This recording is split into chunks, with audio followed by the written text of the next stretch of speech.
ایمان۔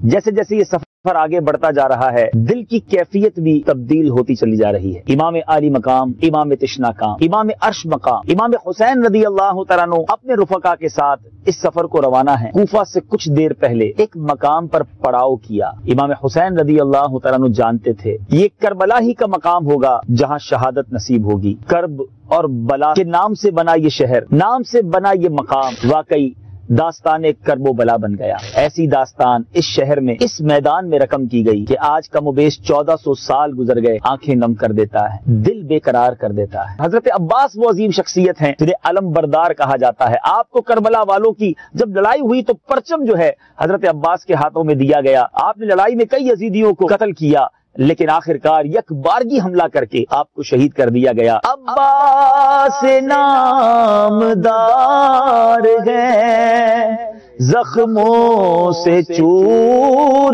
چور، اس پہ کرے صفا کو ہمارا سلام ہو، سلطان کربلا کو ہمارا سلام ہو۔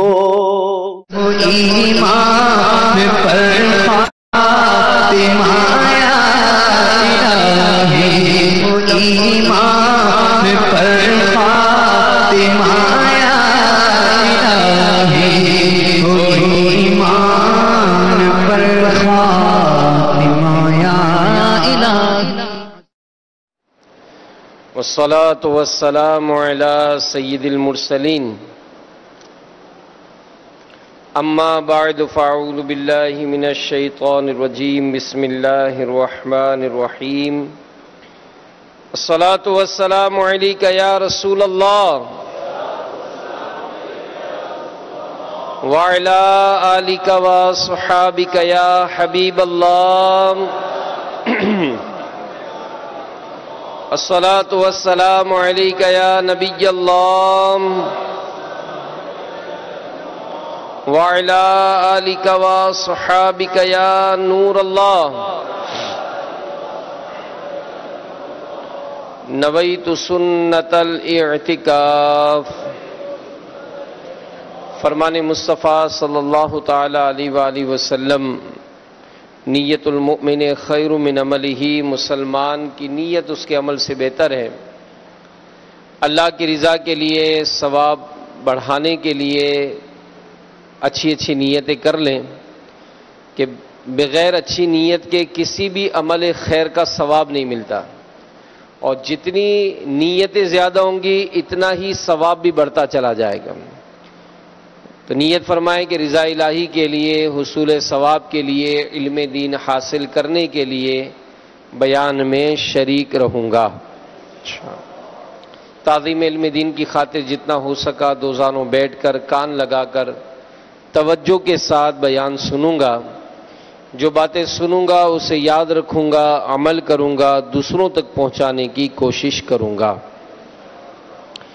وزیر رسالت مآب، آسمان صحابیت کے درخشاں مہتاب، نظام عدل کے آفتاب، نظام عدل کے آفتاب عالم تاب، امیر المومنین حضرت سیدنا عمر بن خطاب رضی اللہ تعالیٰ عنہ فرماتے ہیں کہ بے شک دعا زمین و آسمان کے درمیان ٹھہری رہتی ہے، اور اس سے کوئی چیز اوپر کی طرف نہیں جاتی جب تک تم اپنے نبی اکرم صلی اللہ علیہ وآلہ وسلم پر درود پاک نہ پڑھ لو۔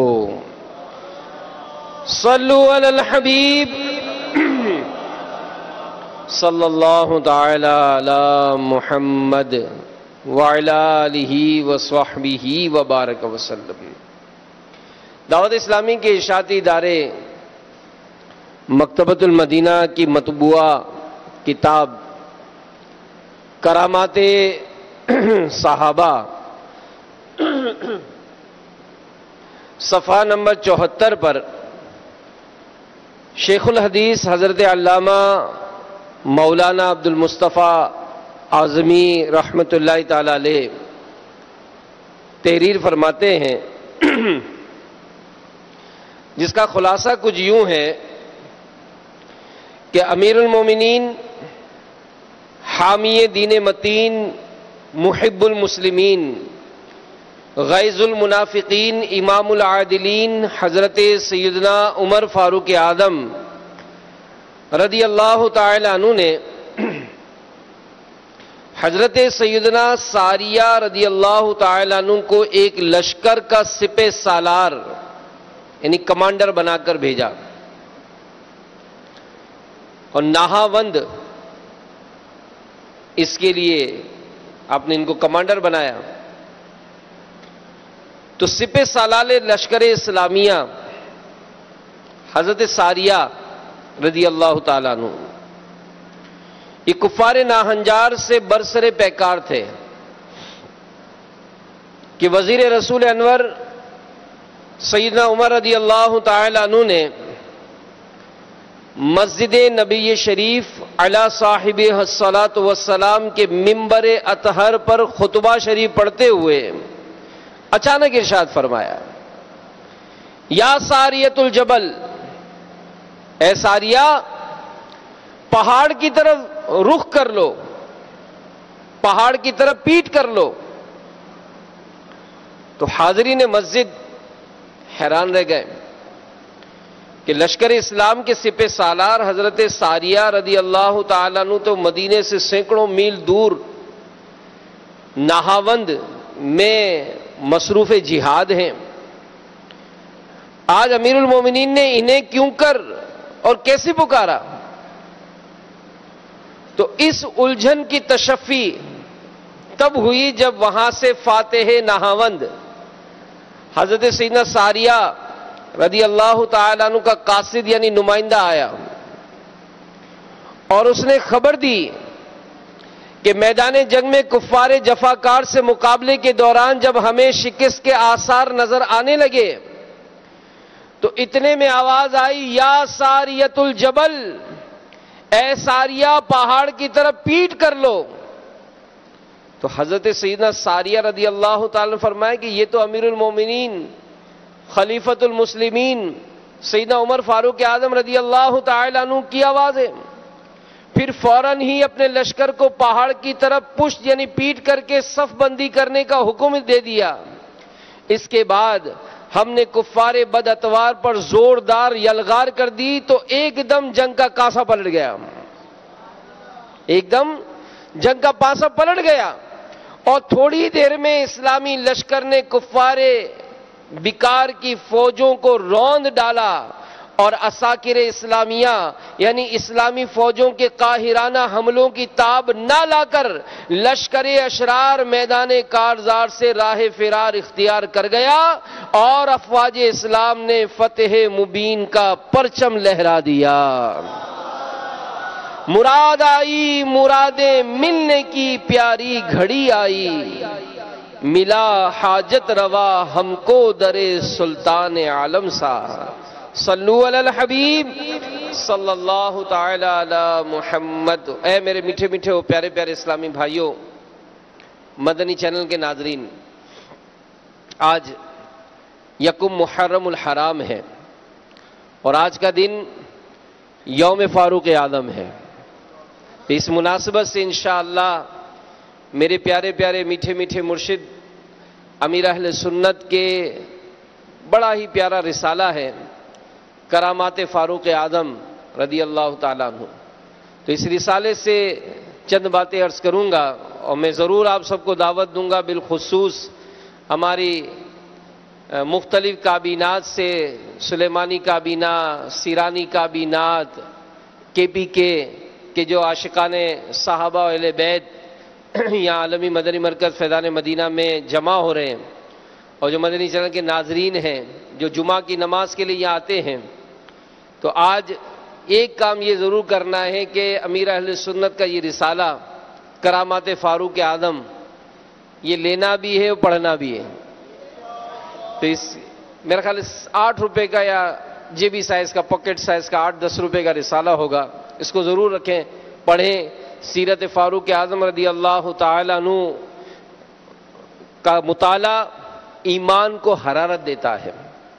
تو امیر المومنین، محب المسلمین، ناصر دین مبین سیدنا عمر فاروق اعظم رضی اللہ تعالی عنہ نے مدینہ طیبہ سے سینکڑوں میل کی دوری پر نہاوند کے میدان جنگ اور اس کے احوال و کیفیات کو دیکھ لیا، اور عساکر اسلامیہ کی مشکلات کا حل بھی فوراً لشکر کے سپہ سالار کو بتا دیا۔ تو اس سے کیا معلوم ہوا؟ امیر علیہ السلام فرماتے ہیں کہ اس سے معلوم ہوا کہ اہل اللہ کی قوت سماعت و بصارت، یعنی سننے اور دیکھنے کی طاقت کو عام لوگوں کی قوت سماعت و بصارت پر ہرگز قیاس نہیں کرنا چاہیے، بلکہ یہ اعتقاد رکھنا چاہیے کہ اللہ رب العزت نے اپنے محبوب بندوں کے کانوں اور آنکھوں میں عام انسانوں سے بہت زیادہ طاقت رکھی ہے، اور ان کے کانوں، آنکھوں، دوسرے اعضاء کی طاقت اس قدر بے مثل و بے مثال ہے، اور ان سے ایسے ایسے کارہائے نمایاں انجام پاتے ہیں کہ جن کو دیکھ کر کرامت کے سوا کچھ نہیں کہا جا سکتا۔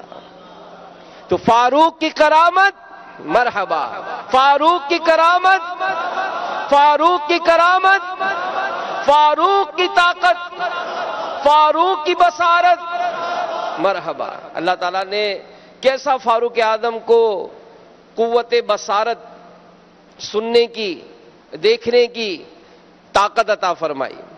وزیر شہنشاہ نبوت، رکن قصر ملت حضرت سیدنا عمر فاروق اعظم رضی اللہ تعالیٰ عنہ کی آواز سینکڑوں میل دور نہاوند کے مقام پر پہنچی، اور وہاں سب اہل لشکر نے اس کو سنا۔ اور تیسری بات، جانشین رسول مقبول، گلشن صحابیت کے مہکتے پھول، امیر المومنین سیدنا عمر بن خطاب رضی اللہ تعالیٰ عنہ کی برکت سے اللہ رب العزت نے اس جنگ میں مسلمانوں کو فتح و نصرت عطا فرمائی۔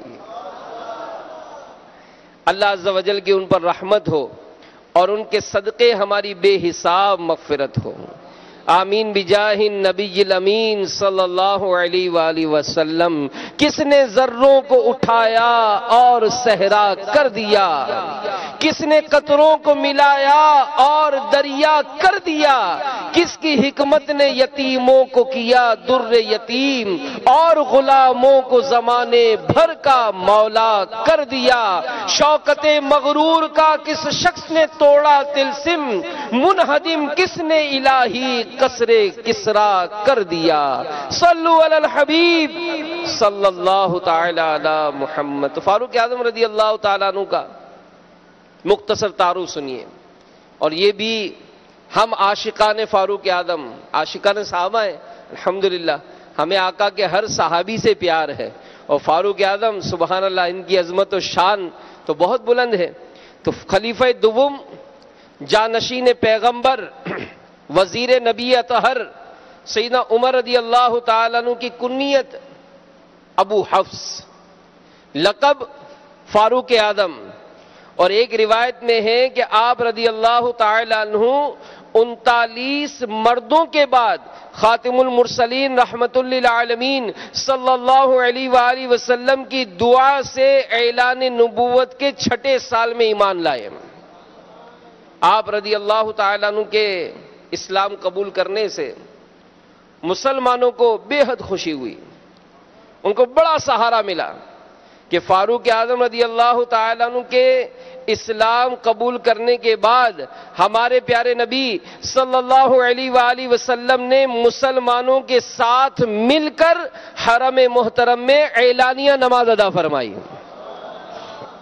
فاروق اعظم رضی اللہ تعالیٰ عنہ اسلامی جنگوں میں مجاہدانہ شان کے ساتھ کفار ناہنجار سے برسر پیکار رہے، اور سرور کائنات، شہنشاہ موجودات صلی اللہ علیہ وآلہ وسلم کی تمام اسلامی تحریکات، صلح و جنگ وغیرہ کے تمام منصوبہ بندیوں میں وزیر و مشیر کی حیثیت سے وفادار اور رفیق کار رہے۔ محسن امت، خلیفہ اول امیر المومنین سیدنا ابو بکر صدیق رضی اللہ تعالیٰ عنہ نے اپنے بعد سیدنا عمر فاروق اعظم رضی اللہ تعالیٰ عنہ کو خلیفہ منتخب فرمایا، اور آپ رضی اللہ تعالیٰ عنہ نے تخت خلافت پر رونق افروز رہ کر جانشینی مصطفیٰ صلی اللہ علیہ وآلہ وسلم کی تمام تر ذمہ داریوں کو بطریق احسن سر انجام دیا۔ نماز فجر میں ایک بدوقت ابو لؤلؤ فیروز نامی مجوسی یعنی آگ پوجنے والے کافر نے آپ رضی اللہ تعالیٰ عنہ پر خنجر سے وار کیا۔ آپ رضی اللہ تعالیٰ عنہ زخموں کی تاب نہ لاتے ہوئے تیسرے دن شرف شہادت سے مشرف ہو گئے۔ بوقت شہادت عمر شریف 63 برس تھی۔ حضرت سیدہ صہیب رضی اللہ تعالیٰ عنہ نے نماز جنازہ پڑھائی، اور گوہر نایاب، فیضان نبوت سے فیضیاب، خلیفہ رسالت مآب سیدنا عمر بن خطاب رضی اللہ تعالیٰ عنہ روضہ مبارکہ کے اندر یکم محرم الحرام 24 ہجری اتوار کے دن سیدنا صدیق اکبر رضی اللہ تعالیٰ عنہ کے پہلو انور میں مدفون ہوئے، جو کہ پیارے پیارے آقا صلی اللہ علیہ وآلہ وسلم کے پہلو پاک میں آرام فرما ہے۔ اللہ عز و جل کی ان پر رحمت ہو اور ان کے صدقے ہماری بے حساب مغفرت ہو۔ تو میرے میٹھے میٹھے پیارے پیارے اسلامی بھائیوں، اللہ تعالیٰ نے فاروق اعظم رضی اللہ تعالیٰ عنہ کو کئی کرامات عطا فرمائیں اور کئی باتوں میں دوسروں سے ممتاز فرمایا۔ تو یہاں کرامت کے حوالے سے چند باتیں سماعت فرمائیں کہ زمانہ نبوت سے آج تک کبھی بھی اس مسئلے میں اہل حق کے درمیان اختلاف نہیں ہوا۔ سبھی کا متفقہ عقیدہ ہے کہ صحابہ کرام علیہم رضوان اور اولیاء اعظام کی کرامت حق ہے۔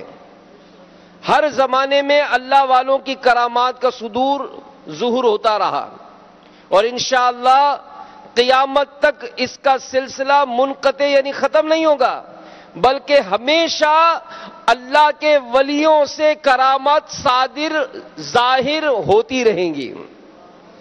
اب کرامت کی تعریف سنیے، کرامت کسے کہتے ہیں؟ دعوت اسلامی کے اشاعتی ادارے مکتبۃ المدینہ کی کتاب ہے بہار شریعت، اور یہاں ضمن میں یہ بھی عرض کروں گا، اللہ نصیب کرے توفیق دے تو اپنے گھر میں مدنی لائبریری بنائی جائے۔ امیر حسن فرماتے ہیں کہ مکتبۃ المدینہ سے شائع کردہ ہر کتاب ہمارے گھر میں ہونی چاہیے، ہر رسالہ ہونا چاہیے۔ جو موجودہ اس کا جو ہدیہ ترتیب دیا گیا تھا مکتبۃ المدینہ کی مجلس کی طرف سے، وہ تقریباً 29,000 روپے تھا۔ تو آپ مکتبۃ المدینہ سے رابطہ کریں اور ایک لائبریری ایک دفعہ بنا دیں، پھر 200، 250، 300 روپے کی کتابیں ہر مہینے آتی ہیں تو شامل کرتے جائیں۔ آپ نہیں، ہم نہیں تو ہمارے بچے پڑھیں گے، تو یوں کتابوں کا ایک ذخیرہ گھر میں ہونا چاہیے۔ تو بہار شریعت جلد اول میں صفحہ نمبر 58 پر صدر الشریعہ بدر الطریقہ مفتی امجد علی اعظمی رحمۃ اللہ تعالی علیہ کرامت کی تعریف کچھ اس طرح بیان فرماتے ہیں کہ ولی سے جو بات خلاف عادت صادر ہو اس کو کرامت کہتے ہیں۔ ولی سے جو بات خلاف عادت صادر ہو اس کو کرامت کہتے ہیں، اور علماء و اکابرین اسلام کا اس پر اتفاق ہے کہ تمام صحابہ افضل الاولیاء ہیں۔ قیامت تک کے تمام اولیاء اللہ اگرچہ بدرجہ ولایت کی بلند ترین منزل پر فائز ہو جائیں، مگر ہرگز وہ کسی صحابی کے کمالات ولایت تک نہیں پہنچ سکتے۔ اللہ رب العزت نے پیارے نبی صلی اللہ علیہ وآلہ وسلم کے غلاموں کو ولایت کا وہ بلند و بالا مقام عنایت فرمایا۔ ان مقدس ہستیوں کو ایسی ایسی عظیم الشان کرامتوں یعنی بزرگیوں سے سرفراز کیا کہ تمام اولیاء کرام کے لیے اس معراج کمال کا تصور بھی نہیں کیا جا سکتا، اس میں شک نہیں۔ حضرات صحابہ علیہم رضوان سے اس قدر زیادہ کرامتوں کا تذکرہ نہیں ملتا جس قدر دوسرے اولیاء کرام سے کرامتیں منقول ہیں. اور یہ واضح رہے کہ کثرت کرامت افضلیت ولایت کی دلیل نہیں، کیونکہ ولایت جو ہے یہ در حقیقت قرب بارگاہ احدیت عز و جل کا نام ہے، اور یہ قرب الہی جس کو جس قدر زیادہ حاصل ہوگا اسی قدر اس کا درجہ ولایت بلند سے بلند ہوگا. تو صحابہ کرام علیہم رضوان چونکہ نگاہ نبوت کے انوار و فیضان رسالت کے فیوز و برکات سے مستفید ہوئے، اس لیے بارگاہ رب لم یزل عز و جل میں ان بزرگوں کو جو قرب و تقرب حاصل ہے وہ دوسرے اولیاء اللہ کو حاصل نہیں. اس لیے اگرچہ صحابہ کرام سے بہت کم کرامتیں منقول ہوئیں مگر پھر بھی ان کا درجہ ولایت دیگر اولیاء کرام سے حد درجہ افضل و اعلیٰ اور بلند و بالا ہے. میرے میٹھے میٹھے پیارے پیارے اسلامی بھائیوں، فاروق اعظم رضی اللہ تعالیٰ عنہ کی عظمت و شان کے حوالے سے ایک بڑا پیارا واقعہ سنیے، ایمان تازہ کیجیے.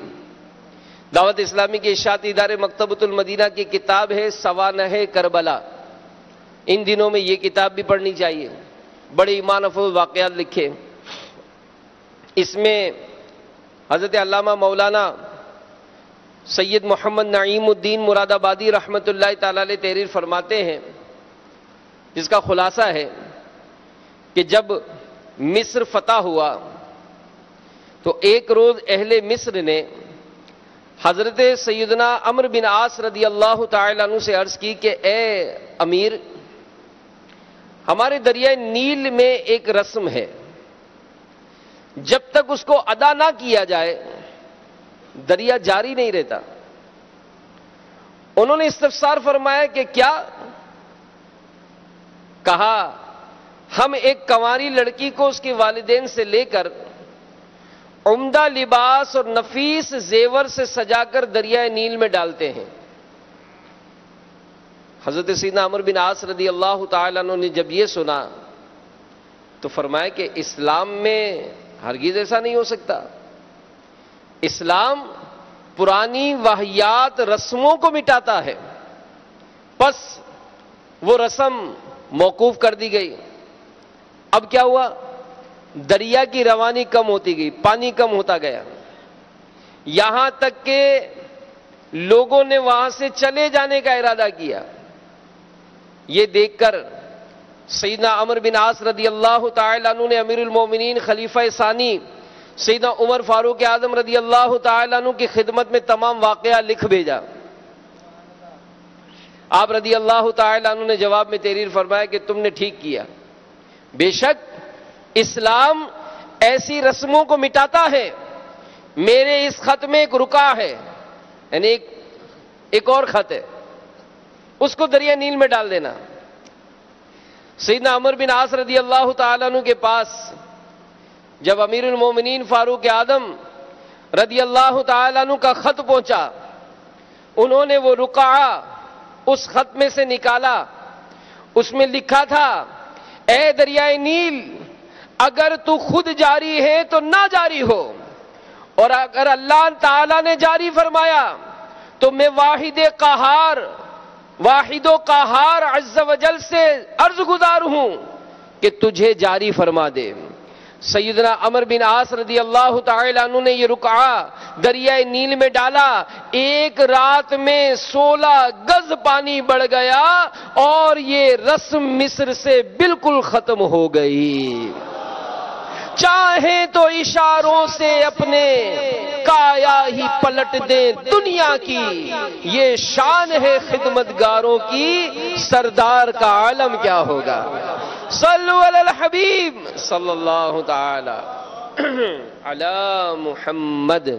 تو اس روایت سے معلوم ہوا کہ امیر المومنین سیدنا عمر فاروق اعظم رضی اللہ تعالیٰ عنہ کی حکمرانی کا جو پرچم ہے نا، یہ دریاؤں کے پانیوں پر بھی لہرا رہا تھا.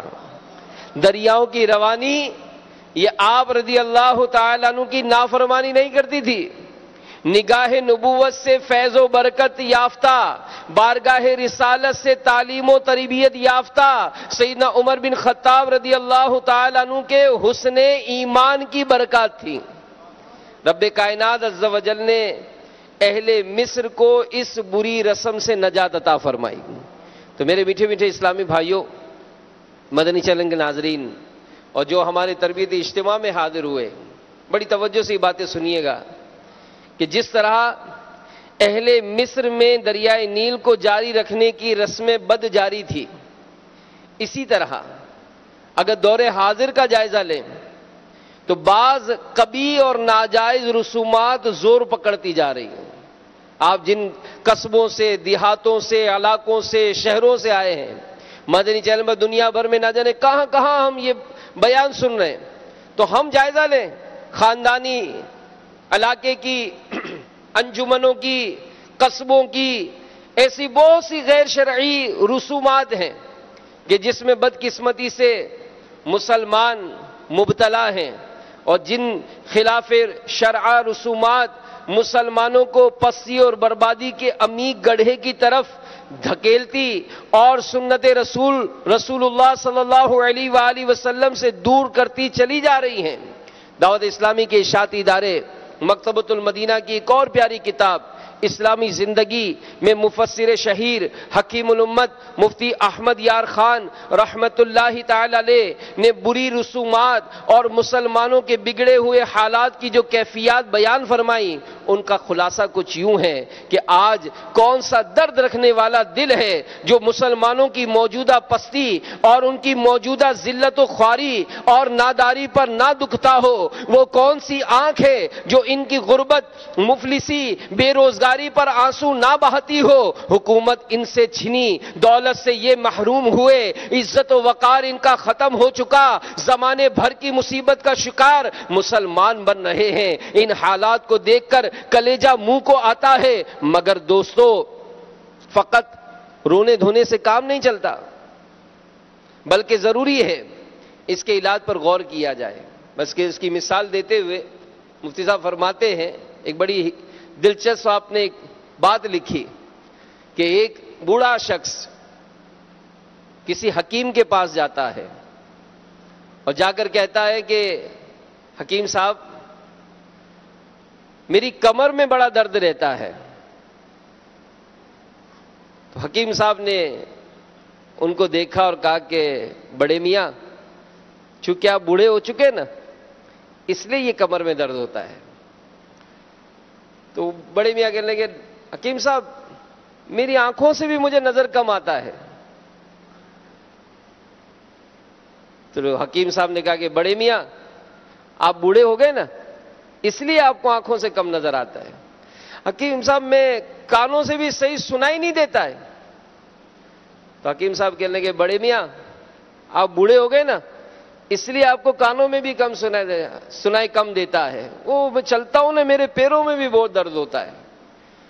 تو کہا بڑے میاں آپ بوڑھے ہو گئے نا، اس لیے آپ کے پیروں میں تکلیف۔ اب بڑے میاں کی گھوم گئی اور غصے میں آ کر کہنے لگے کہ بڑے عجیب حکیم ہو، تم سے کہتا ہوں کہ نظر کم آتا ہے تو تم کہتے ہو کہ بڑھاپا ہے، تم کہتے ہو کہ میری کمر میں درد ہوتا ہے تو تم کہتے ہو بڑھاپا ہے، میں کہتا ہوں کہ چلنے میں تکلیف ہے تم کہتے ہو بڑھاپا ہے، جو مرض میں بتاتا ہوں کوئی کہتے ہو بڑھاپا ہے، کیسے حکیم ہو تم؟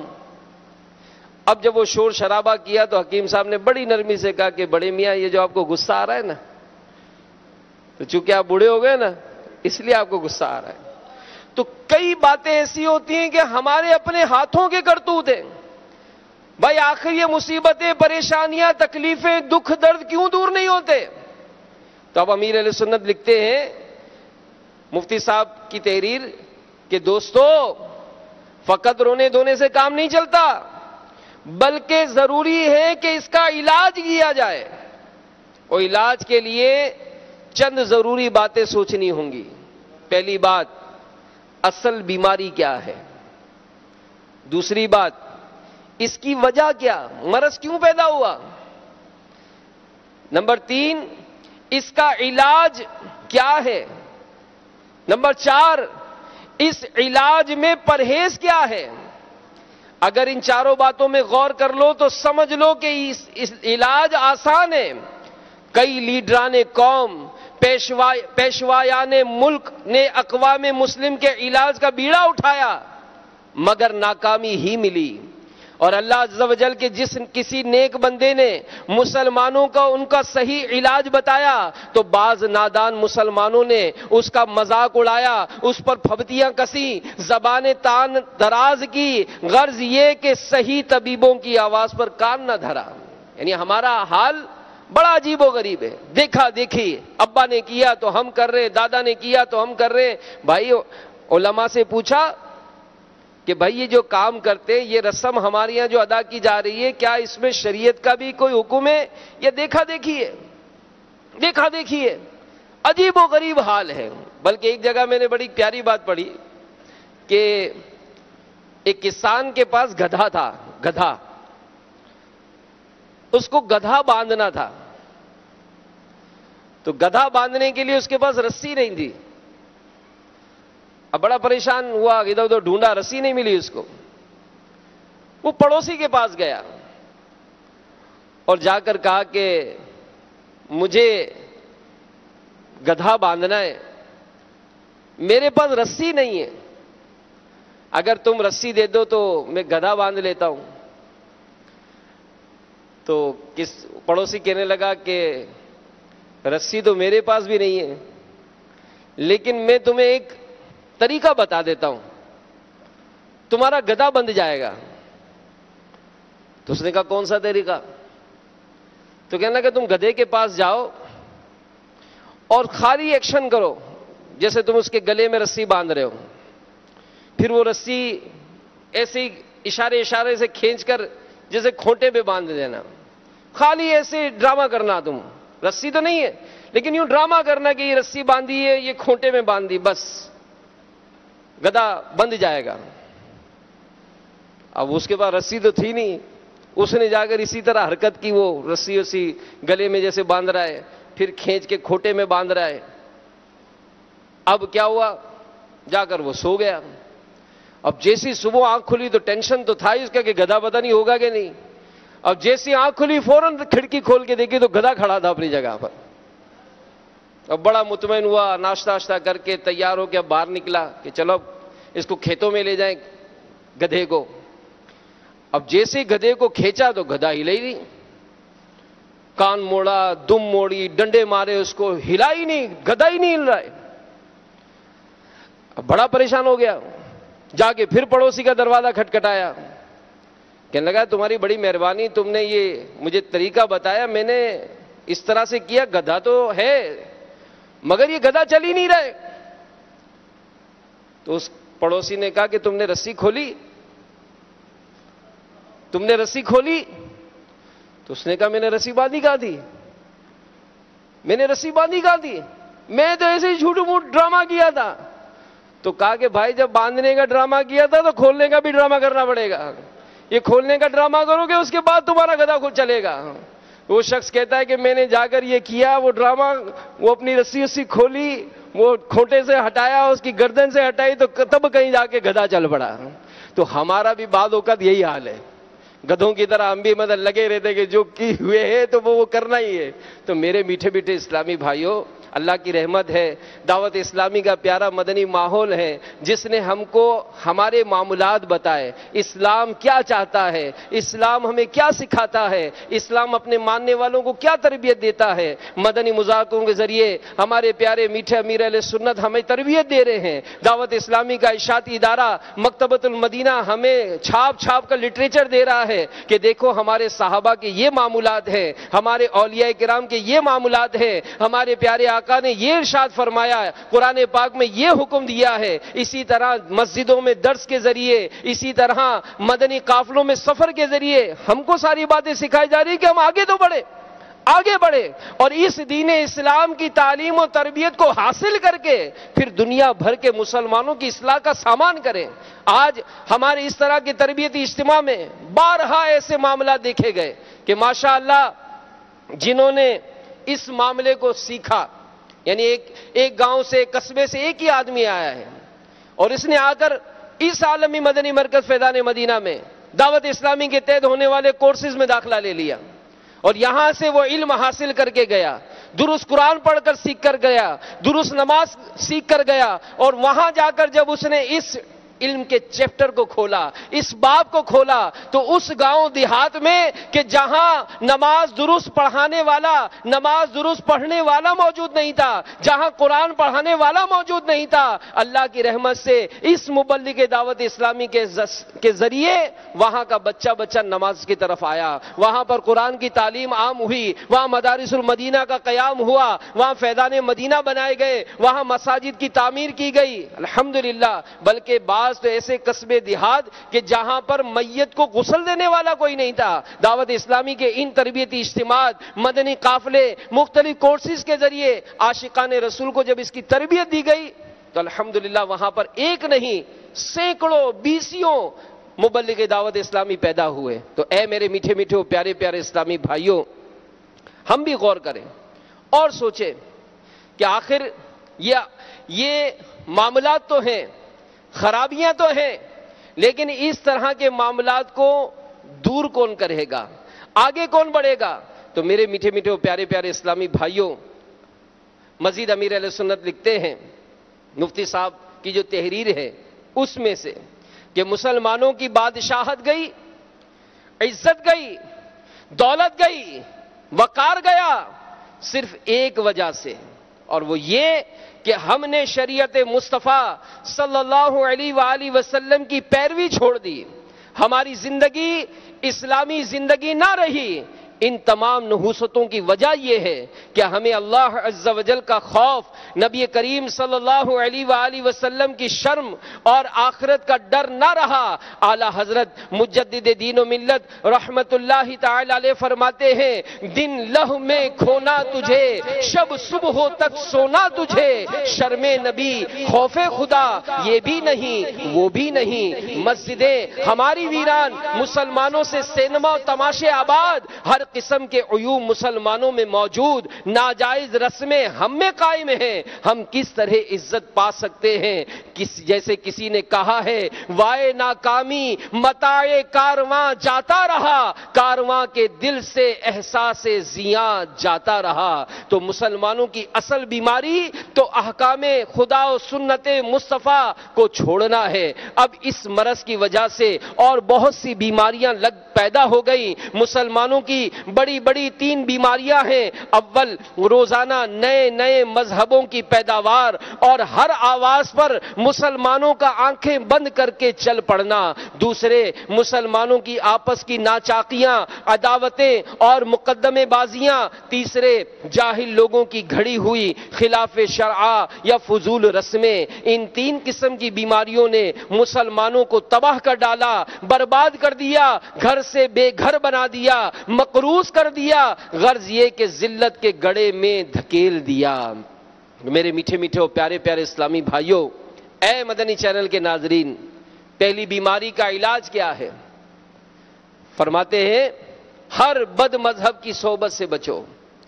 اس عالم حق اور سنی المذہب شخص کے پاس بیٹھو جس کی صحبت فیض اثر سے مدینہ، قرار قلب و سینہ صلی اللہ علیہ وآلہ وسلم کا عشق اور اتباع شریعت کا جذبہ پیدا ہو۔